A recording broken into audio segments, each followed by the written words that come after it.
Experience 11 days of Grand Europe trip with easy EMI of ₹25,000 only with GT Holidays. அன்பு நேயர்களுக்கு இனிய வணக்கங்கள். சட்டவிரோதம் தேர்தல் பத்திரங்கள் முறை ரத்து அதிரடி தீர்ப்பு கொடுத்த உச்ச நீதிமன்றம். அது என்னங்க தேர்தல் பாண்டு? இதனுடைய பின்னணி என்ன? யாருக்கு பின்னடைவு? அதுலயும் மிக முக்கியமா பாஜகவுக்கு பின்னடைவு அப்படின்னு ஒரு டாக் ஓடிக்கொண்டிருக்குங்க. இதனுடைய அந்த முழுமையான அந்த ரிப்போர்ட். இன்னொரு பக்கம் உங்களுடைய சிறுபிள்ளை விளையாட்டுகளை கண்டு அஞ்ச மாட்டோம் அப்படின்னு முதலமைச்சர் மு.க. ஸ்டாலின் தெரிவிச்சிருக்காருங்க. புரிஞ்சிருப்பீங்க. ஆளுநர் வெர்சஸ் தமிழ்நாடு அரசாங்கம் அந்த வார் தாங்க. தொடரும் அந்த யுத்தம், இதனுடைய பின்னணிகள் இதுதாங்க இன்றைய நம்முடைய விரிவான இளங்கோவன் எக்ஸ்பிளைன்ஸ். நான் உங்கள் சகோ சே த இளங்கோவன். நிகழ்ச்சிக்கு போகலாம்.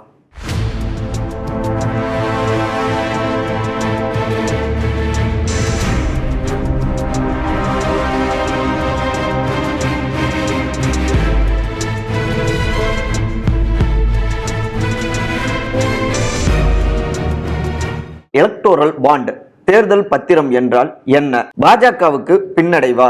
கெடு விதித்து அதிரடி காட்டிய உச்ச நீதிமன்றம். நம்ம நாட்டுல நாடாளுமன்றமோ இல்ல சட்டமன்றமோ எந்த தேர்தல்கள் வந்தாலும் அப்படியே மிக பிரம்மாண்டமான ஒரு திருவிழா போல இருக்கும். உண்மையிலேயே ஒரு அரசாங்கத்தை தேர்வு செய்யக்கூடிய ஜனநாயக திருவிழாவா இருந்தா அது நல்லது. ஆனா பெரும்பாலான அரசியல் கட்சிகள், பெரும்பாலான வேட்பாளர்கள்லாம் என்ன பண்ணுவாங்கன்னா, அது வரைக்கும் அவங்க ஏதோ வறுமையிலேயே இருந்தது போலவோ திடீர்னு தேர்தல் வந்த உடனே அவங்க வாரி வழங்கக்கூடிய ஒரு வள்ளல்களாக மாறியது போலவோ அப்படி ஒரு அந்த காட்சிகள்லாம் சீனெல்லாம் வந்துட்டு ஓட்டியிருப்பாங்க. இன்னும் சொல்ல போனா கொடி, தோரணம், சுவரொட்டிகள், விளம்பரங்கள் அப்படின்னு இன்னொரு பக்கம் பார்த்தோம்னா வாக்குக்கு காசு, அப்புறம் இலவச அறிவிப்பு அப்படின்னு இப்படிலாம் அவங்க வாரி இறைக்கிறப்ப நம்ம வாக்காளர் பெருமக்களுக்கெல்லாம் ஒரு கேள்வி வருங்க. ஆமா, இவங்களுக்குலாம் எப்படிங்க பணம் வருது, எங்க இருந்துங்க பணம் வருது அப்படிங்கிறது தான். இந்த நிலையில தான் கடந்த 2018ஆம் ஆண்டுல எலக்டோரல் பாண்ட்ஸ் தேர்தல் பத்திரம் அப்படிங்கிற ஒரு முறையை மத்திய பாஜக அரசாங்கம் கொண்டு வந்தாங்க. அப்படின்னா என்னங்க? இந்த திட்டம் கொண்டு வருவதற்கு முன்பாக யாராவது ஒருத்தர் தான் விரும்பிய கட்சிக்கு வந்துட்டு 2000 ரூபாய்க்கு மேல அவர் வந்துட்டு கொடுக்க விரும்பினா அது சம்பந்தமான ஒட்டுமொத்தமான அந்த விவரங்களையும் டீடைல்ஸையும் வருமான வரித்துறையினருக்கு அந்த கட்சி கட்டாயமாக கொடுக்க வேண்டும்ங்க. அதே போல ஒரு நிறுவனம் தன்னுடைய லாபத்தில இருந்து அதிகபட்சமாக 7.5% வந்துட்டு ஒரு கட்சிக்கு நன்கொடையாக கொடுக்கலாங்க. அதுலயும் கூட எந்த கட்சிக்கு எவ்வளவு நிதி கொடுத்தோம் உள்ளிட்ட எல்லா விதமான டீடைல்ஸையும் அந்த சம்பந்தப்பட்ட நிறுவனம் தெரிவிக்க வேண்டும் அப்படின்னு நிறுவனங்களுடைய சட்டம் வந்துட்டு தெரிவிக்குதுங்க. கட்டாயம் அப்படின்னு தெரிவிக்குதுங்க. சரி, இப்ப 2018ஆம் ஆண்டுல உருவாக்கப்பட்ட தேர்தல் பத்திரம் இந்த முறை என்ன அப்படின்னு பார்ப்பாங்க. 2000 ரூபாய்க்கு மேல யாராவது ஒருத்தர் நன்கொடையாக கட்சிக்கு கொடுக்கணும் அப்படின்னு விரும்பினா வங்கிக்கு போயிட்டு எங்களுக்கு வந்துட்டு தேர்தல் பத்திரம் கொடுங்க அப்படின்னு எவ்வளவு தொகை வந்து அவங்க கொடுக்குறாங்களோ அதற்கேற்ப தேர்தல் பத்திரத்தை வாங்கிடலாங்க. அப்படி வாங்கப்பட்ட அந்த பாண்டை உடனடியாக தாங்கள் விரும்பிய கட்சிகளுக்கு, எந்த கட்சியா வேணாலும் இருக்கலாம், அந்த கட்சிகளுக்கு அந்த நிறுவனமோ அந்த தனிநபரோ கொடுத்துடலாம். அந்த கட்சிகள் பிற்பாடு அந்த பத்திரங்களை நிதியாக மாற்றிக்கொள்ளலாம். இதுல முக்கியமான ஒண்ணு என்னன்னா, யார் நிதி கொடுத்தாங்க அப்படிங்கிறது இதுல ரகசியமாக வைத்துக் கொள்ளலாம். அது மட்டும் இல்லாம மிக முக்கியமாக யார் பணம் கொடுத்தாங்க, நிதி கொடுத்தாங்க அப்படிங்கிற அந்த தகவலை வந்து தகவல் அறியும் உரிமை சட்டம் இருக்கு இல்லையா, அதன் மூலமாகவும் பெற முடியாது. அதுல இருந்தும் விலக்கு கொடுக்கப்பட்டிருக்குங்க. இந்த திட்டம் வந்த பிறகு இதுவரைக்கும் 26,939 தேர்தல் பத்திரங்கள் மூலமாக 15,922.42 கோடி ரூபாய் அளவுல அந்த அளவுல நிதி அரசியல் கட்சிகளுக்கு தேர்தல் பத்திரங்கள் மூலமாக போயிருக்கு அப்படின்னு ஆர்டிஐ செயற்பாட்டாளரான திரு லோகேஷ் பத்ரா அப்படிங்கிறவரு SBI வங்கி கிட்ட இருந்து தகவல் அறியும் உரிமை சட்டத்தின் மூலமாக இந்த தகவலை பெற்று இருக்கிறார் அப்படின்னு ஒரு செய்தி இருக்குங்க. ஆனா இதுல தாங்க பிரச்சனையே இருக்கு. யார் எவ்வளவு நிதி கொடுத்தாங்க அப்படின்னு இதுல மறைத்து வைக்கப்பட்டிருப்பதால யார்கிட்ட இருந்து அரசியல் கட்சிகள் இந்த அளவுக்கு நிதியை வாங்கியிருக்காங்க அப்படின்னு தெரியாமலே இருக்கு. அதே நேரத்துல மறைமுகமாக இது கார்ப்பரேட்டுகளுக்கு சாதகமாக, அதாவது கார்ப்பரேட் நிறுவனங்கள் ரகசியமாக தாங்கள் விரும்பும் கட்சிகளுக்கு நிதி கொடுக்க ஒரு வாய்ப்பு கொடுத்திருக்கு அப்படின்னு கடுமையான விமர்சனங்கள் முன்வைக்கப்பட்டிருக்கு. இதுல மிக முக்கியமா இந்த தேர்தல் பத்திரங்கள் மூலமாக அதிக அளவுல நிதியை பெற்றிருக்கக்கூடிய கட்சியாக மத்தியில் ஆளுகின்ற பாஜக தான் இருக்கு அப்படின்னு பரவலாக வந்து கொண்டிருக்கிற செய்தி, ஊரறிந்த செய்திங்க. தேர்தல் பத்திரங்கள் அதிரடி, உச்ச நீதிமன்றம் வைத்த அடுக்கடுக்கான குட்டுகள். தேர்தல் பத்திரங்கள் முறை அப்படின்னா என்னன்னு பார்த்தோம் இல்லையா? இப்படிப்பட்ட தேர்தல் பத்திரங்கள் திட்டத்துக்கு எதிராக உச்ச நீதிமன்றத்துல அதிக அளவுல மனுக்கள் இடம் பிடிச்சதுங்க.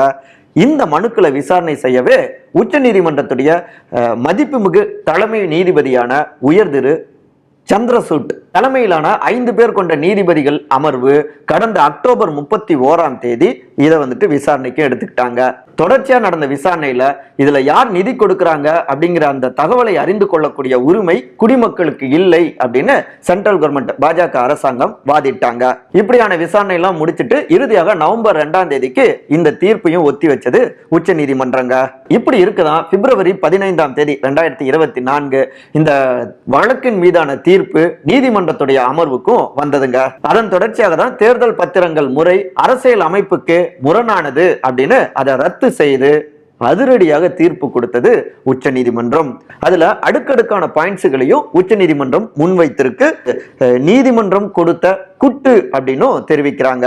தேர்தல் பத்திரங்கள் திட்டம் வருமான வரி சட்டம் 139வது பிரிவின் படி திருத்தப்பட்ட பிரிவு 29 பிராக்கெட்ல 1C நிதி சட்டம் 2015 படி திருத்தப்பட்ட பிரிவு 13B ஆகியவை பிரிவு 19(1)A அதை மீறுகிறது அப்படின்னு உச்ச நீதிமன்றம் குறிப்பிட்டிருக்கு. தேர்தல் பத்திரங்களை பெற்ற அரசியல் கட்சிகளுடைய விவரங்கள் மற்றும் பெறப்பட்ட அனைத்து விதமான விவரங்களையும் மார்ச் 6 இந்திய தேர்தல் ஆணையத்துக்கு ஸ்டேட் பேங்க் ஆஃப் இந்தியா ஒட்டுமொத்தமாக சமர்ப்பிக்கப்பட வேண்டும்ங்க.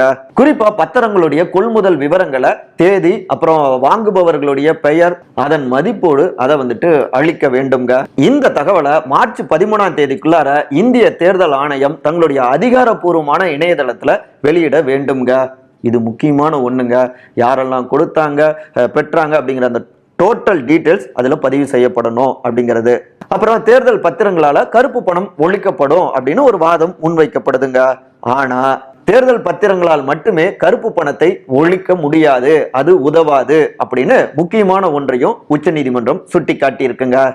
மேலும் தேர்தல் பத்திரங்கள் தகவல் அறியும் உரிமை சட்டம் இருக்கு இல்லையா, அதற்கு எதிராகவும் அமையும். அப்புறம் நன்கொடை கொடுத்தவங்களுடைய தகவல்களை தெரிவிக்க வேணாம் அப்படிங்கிறது வாக்காளர்களுடைய உரிமைகளை பறிப்பது போல. தேர்தல் பத்திரத்தை அறிமுகம் செய்ய மக்கள் பிரதிநிதித்துவ சட்டம் ஐடி சட்டத்தின் மேற்கொண்ட திருத்தங்களை ரத்து செய்கிறோம் அப்படின்னு அந்த முக்கியமான விஷயத்தையும் உச்ச நீதிமன்றம் அதிரடியாக தெரிவிச்சதுங்க. இதுல மிக முக்கியமா தேர்தல் பத்திரம் மூலமாக ஒரு நிறுவனம் அரசியல் கட்சிக்கு நிதியை கொடுத்து விட்டு அதன் பிற்பாடு அதன் மூலமாக பிரதிபலனை எதிர்பார்க்க நிறையவே வாய்ப்பு இருக்குங்க. ஏன்னா அரசியலுக்கும் பணத்துக்கும் நெருங்கிய தொடர்பு இருக்கு. நிதி வழங்குவதன் மூலமாக அரசியல் தலைவர்களை எளிதில் அணுகும் வாய்ப்பு அந்த நிறுவனத்துக்கு ஏற்படுங்க.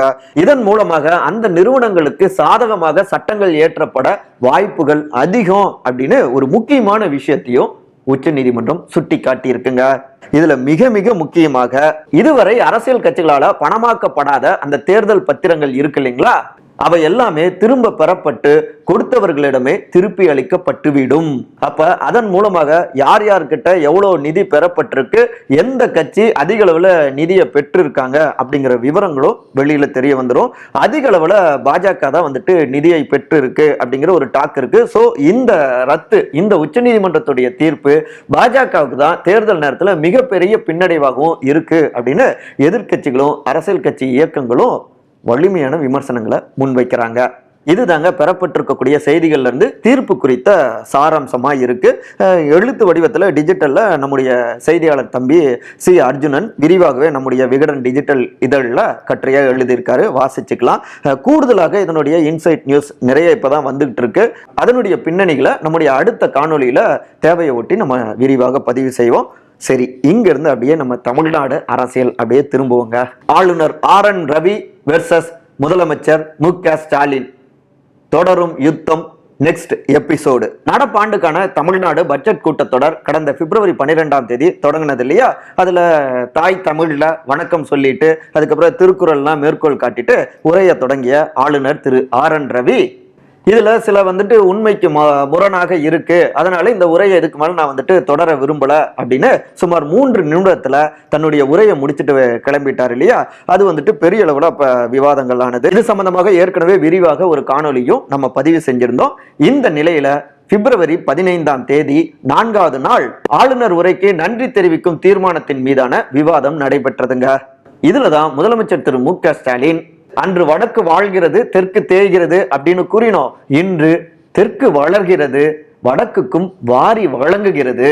இத்தகைய தகுதியும் பெருமையும் தமிழ்நாட்டுக்கு சாத்தியமானதற்கு திராவிட இயக்கம்தான் காரணம். மேலும் அமைச்சரவை கொடுக்கக்கூடிய அரசுடைய கொள்கையை அப்படியே வாசிக்கிறதாங்க ஆளுநருடைய கடமை.